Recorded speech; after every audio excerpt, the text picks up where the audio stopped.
भिंड की आशीष तोमर ने यूपीपीएससी की परीक्षा पास की। आशीष तोमर ने तीसरे प्रयास में ऑल इंडिया की 94वीं रैंक हासिल की। आशीष तोमर का मानना है कि उनकी इस कामयाबी में उनके पॉजिटिव अप्रोच का अहम योगदान रहा। आशीष तोमर ने यूपीपीएससी की तैयारी में सबसे पहले सिलेबस को मुताबिक स्टडी मटेरियल तैयार किया। आशीष तोमर एक सामान्य परिवार से हैं। उनके पिता भारतीय सेना में पदस्थ थे।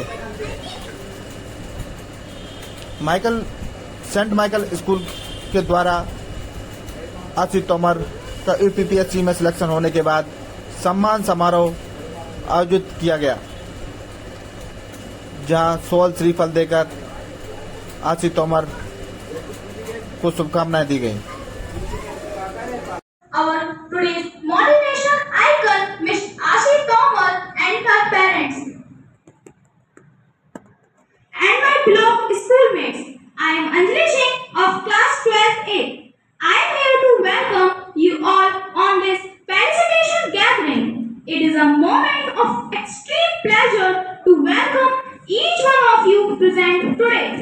The one who acts as a pillar of support and strength with a clear vision and passion intuit with nobility in all activities of the school is our principal.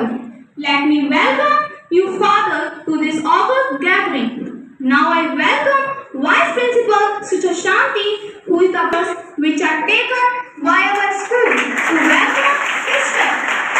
It's my pleasure to bid a genuine welcome to all respected to this auspicious gathering with your presence.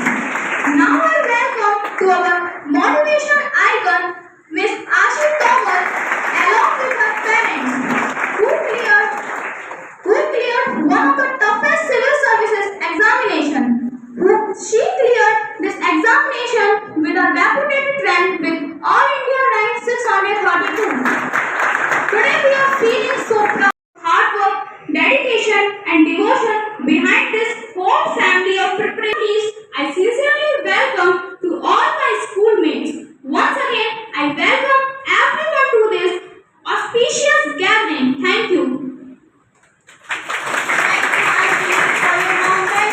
Now I request St. Michael is about to celebrate its silver jubilee. Till now, it produced many doctors, many engineers from IIT, and many defense officers, but it never casted any civil servant until Ashi ma'am joined the meeting. She cracked UPSC with 632 rank, and without any coaching, she completed education up to 10th class from St. Michael only and secured 10 CGPA, which is 95%. She completed her engineering from NIT Bhopal and got a job offer, but she rejected it to pursue her dream of cracking UPSC.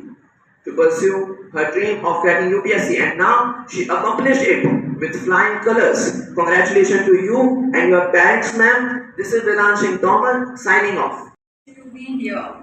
This was my dream that one day I wanted to be here, speaking from the stage to motivate all the students who are studying here. And also, Father, I'm really thankful to you that you've called me here. I'm thankful to all the teachers and also the other school staff. And now, let's begin. Firstly, I would like to introduce myself to you all from class 5th onwards, and it was a very lucky journey, I would say. I got very good teachers. I studied with some of the very bright minds, and more than that, I think this school has given me something which I cannot express in words. And here, today I'm standing here not because I am here to motivate you. I don't think I deserve to motivate you because you all are already motivated. You have something in you, you just need to identify that. You may be involved in some other things which might not help you in future, to be honest, but you need to move away from that. You need to identify what are your skills and what is the future that you want to have. And here there is this incident that I would like to share from my interview episode if the time permits. I was asked a question, Ashi, if you are given the next birth, would you be a girl, a boy, or a transgender? This was the question which was asked from me in the actual interview. So I did not think much and I said I would like to be a girl. And they asked me, why would you like to be a girl? Because it's very difficult to be a girl in India, right? And some of you might face that, but I see most of the girls are sitting here. That means your parents are making efforts to make you educated, make you empowered, and at the same time, they are highly motivated that you become financially independent, you become self confident, and that's what you have to do. So, being a girl, what I wanted to do is to be a girl that would do something for the first time. And this is the dream that has come true now. Not a big one, but a very small one. That I am standing here as the first civil servant of St. Michael's, and which is a great, great privilege for me. I'm not here to give you anything. I will not give you a motivational speech. I will not give you any sort of motivation or inspiration, so to say. But I'm here to take something from you. And I want that you all give me. So I'm here to take a promise from you all.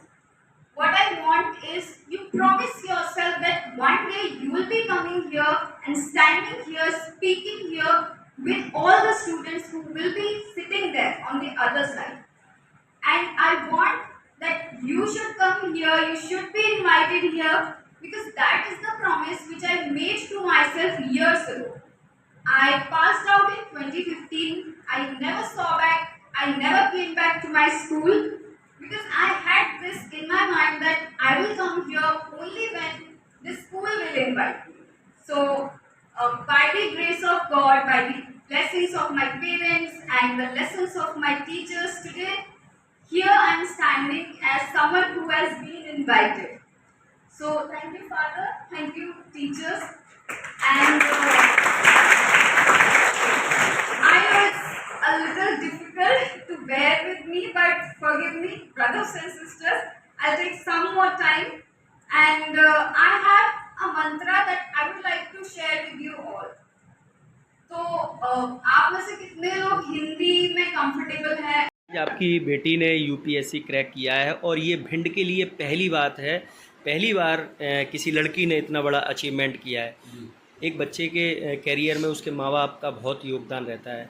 किस तरह बच्ची ने पढ़ाई की, कैसे सफलता हासिल की, बता सकते हैं? जी, एक्चुअली वो पढ़ने में तो बचपन से ही बहुत इंटेलिजेंट थी और हमेशा मेरा प्रयास रहा कि उसको बहुत अच्छा सा गाइड कर पाऊँ। जितना मैं जान सकता था या मेरी जितनी समझ है उससे ज़्यादा मैंने उसको समझाने की कोशिश की जी। और जो मैं फैसिलिटी उसके लिए अवेलेबल करवा सकता था, जो मैं एजुकेशन के प्रति उसको कहीं भेज सकता था, तो मैंने पूरे अपने प्रयास किए और उसको पढ़ाने की पूरी कोशिश की।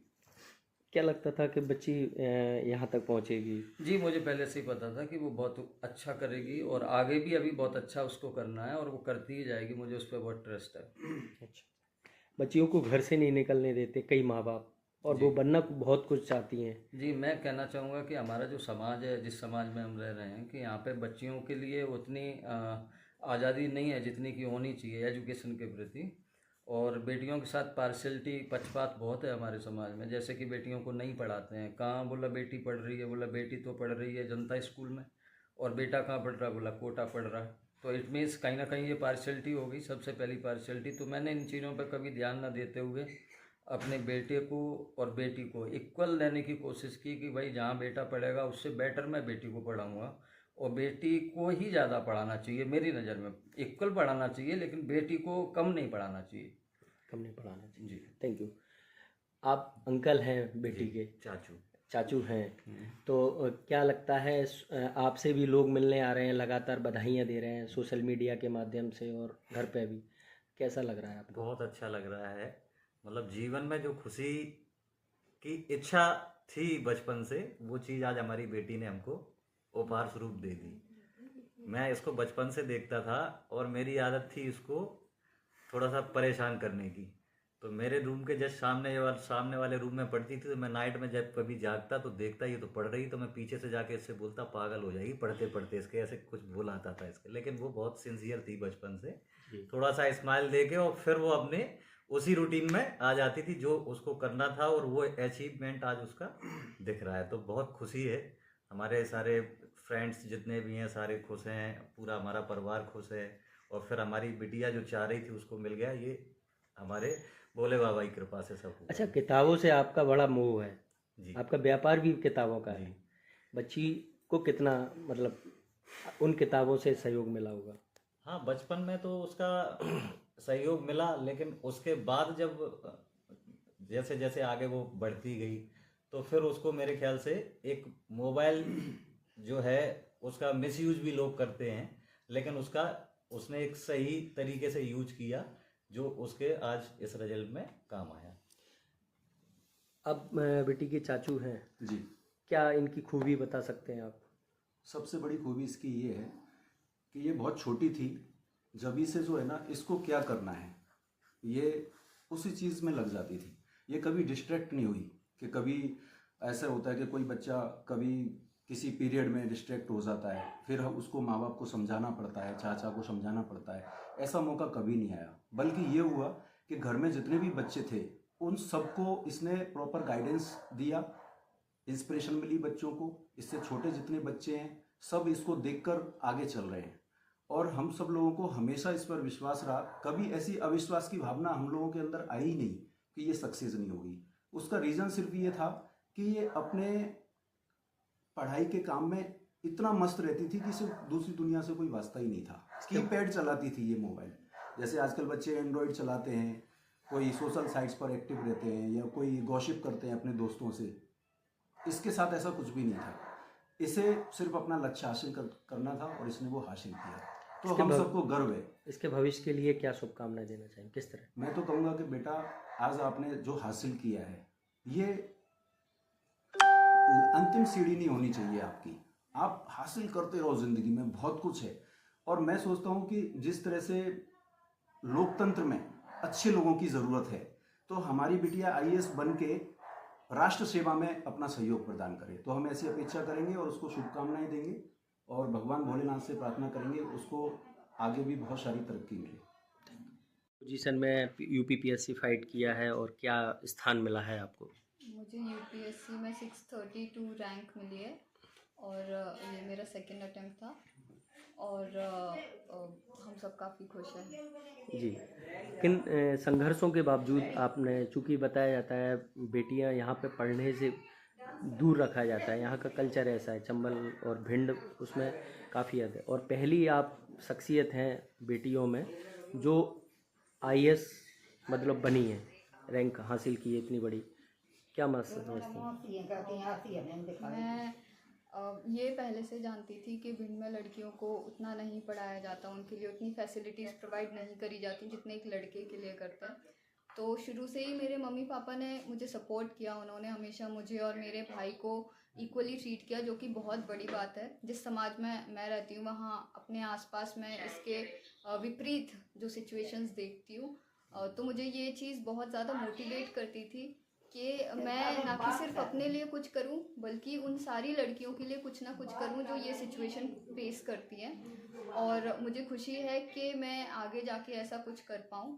और हालांकि मैं डिस्ट्रिक्ट की पहली लड़की हूं जो UPSC जिसने क्रैक किया है, लेकिन मैं चाहती हूं कि मैं आखिरी ना हूं। जी, आशी, ये पड़ाव है या मंजिल है आपकी?